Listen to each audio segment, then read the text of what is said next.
दोस्तों नमस्कार। वृषभ राशि वाले मेरे मित्रों, सावन के इस पवित्र महीने में भूल कर भी ना करें ये एक गलती, वरना भोलेनाथ होते हैं भयंकर क्रोधित और घर में होती है अकाल मृत्यु। जी हाँ दोस्तों, सावन का महीना बेहद पवित्र होता है और इस महीने में भगवान भोलेनाथ कैलाश पर्वत को छोड़कर मृत्यु लोक में निवास करने के लिए आते हैं। तो ऐसे में लोग भगवान को प्रसन्न करने के लिए तमाम विधि विधानों के साथ भोलेनाथ का पूजन करते हैं। कुछ नहीं तो 1 लोटा जल अर्पित करने का संकल्प लेकर नियमित भगवान भोलेनाथ को जल और बेलपत्र अर्पित करते हैं। तो ऐसे में कुछ ऐसे कार्य होते हैं जो इस सावन के महीने में पूर्ण रूप से वर्जित होते हैं, जिन्हें भूल कर भी आपको नहीं करना चाहिए। दोस्तों, छोटे छोटे कामों के बारे में तो आपको जानकारी होती ही है, लेकिन कुछ कार्य ऐसे होते हैं जो अक्सर लोगों को पता नहीं होते और गलती से ही सही लोग उन कार्यों को कर देते हैं। बाद में भगवान भोलेनाथ की कृपा उन्हें प्राप्त नहीं होती है और लगातार मेहनत करने के बावजूद, लगातार भक्ति करने के बावजूद उन्हें जीवन में सुख और समृद्धि प्राप्त नहीं होती है। फिर लोग कहते हैं कि पता नहीं क्या हो गया, इतनी भक्ति और इतना पूजा पाठ किया फिर भी कोई परिणाम प्राप्त नहीं हुआ। दोस्तों, हम अपने आसपास खुद ही नकारात्मक वातावरण तैयार कर लेंगे तो भगवान की भक्ति भी और कृपा भी हमें सुख नहीं दे सकती है। तो कौन से हैं वो कार्य जो आपको भूल कर भी नहीं करने चाहिए और कौन सा है वह एक कार्य जो घर में अकाल मृत्यु को दावत देता है? तो वीडियो में बने रहिए हमारे साथ।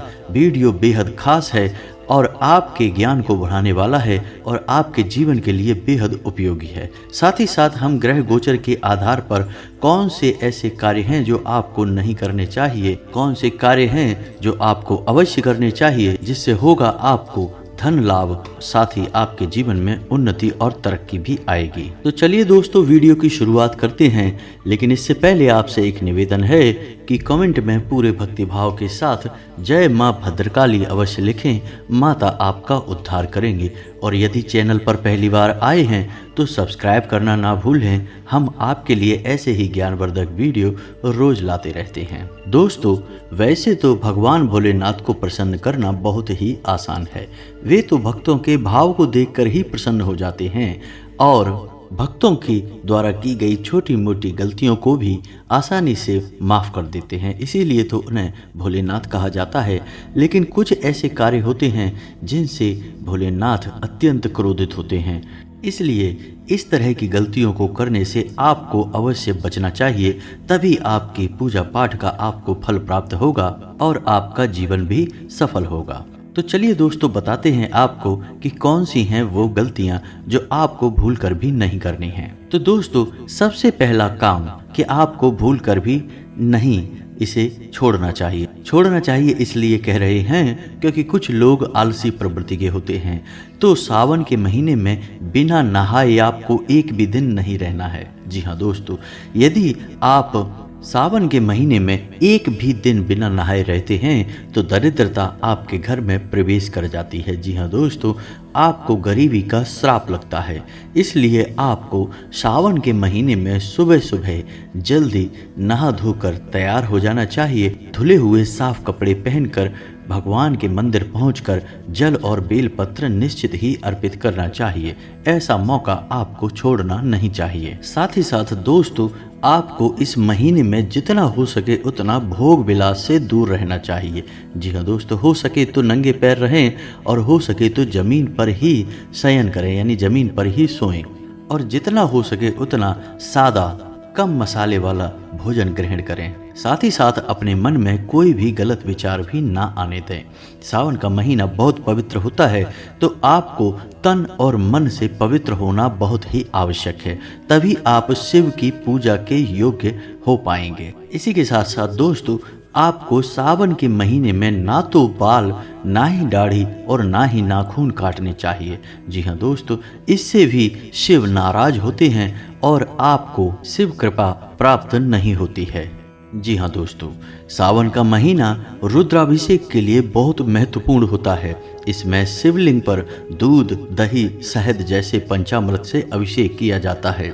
चूँकि शिव जी को दूध अर्पित किया जाता है, इसलिए इस महीने में भक्तों को दूध नहीं पीना चाहिए और दूध से बने सामान का भी सेवन नहीं करना चाहिए, क्योंकि जो चीज हम अपने भगवान को अर्पित कर रहे हैं वही चीज हमें भी ग्रहण करनी नहीं चाहिए। शास्त्रों में इसे वर्जित माना गया है। सावन के महीने में जितना हो सके उतना आपको प्रकृति के करीब जाने की कोशिश करनी चाहिए। जी हाँ दोस्तों, नकली बनावटी चीज़ों से दूर रहें और प्रकृति के नज़दीक कुछ समय अवश्य बिताएं। अगर हो सके आपके आसपास यदि मौजूद हो तो किसी पार्क वगैरह में अवश्य जाएं, सुबह या शाम के वक्त, और पेड़ और पौधों के नज़दीक घास पर ज़मीन पर बैठकर कुछ समय अवश्य बिताएं।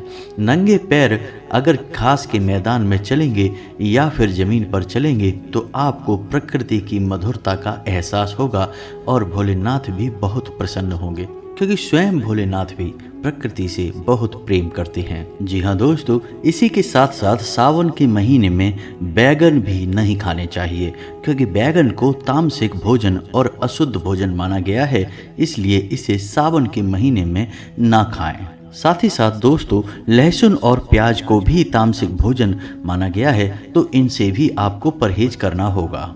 वीडियो में बनी रहिए हमारे साथ, क्योंकि वीडियो के अंत में हम आपको बताएंगे कि एक वह काम जो आपको भूल कर भी नहीं करना है, किसी भी कीमत पर नहीं करना है, वरना आपके घर में निश्चित अकाल मृत्यु होगी।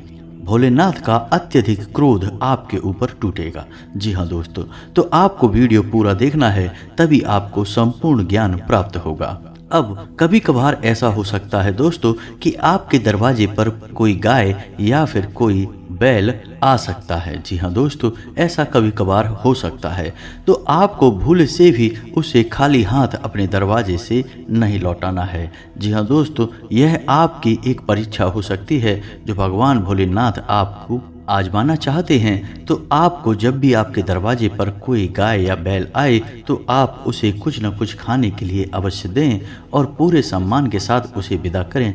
भूले से भी उसे मारकर भगाने की कोशिश ना करें, अन्यथा घोर अनर्थ हो जाएगा। जी हाँ दोस्तों, हम आपको बता दें कि सावन के इस पवित्र महीने में आपको जितना हो सके उतना सकारात्मक रहने की कोशिश करना चाहिए।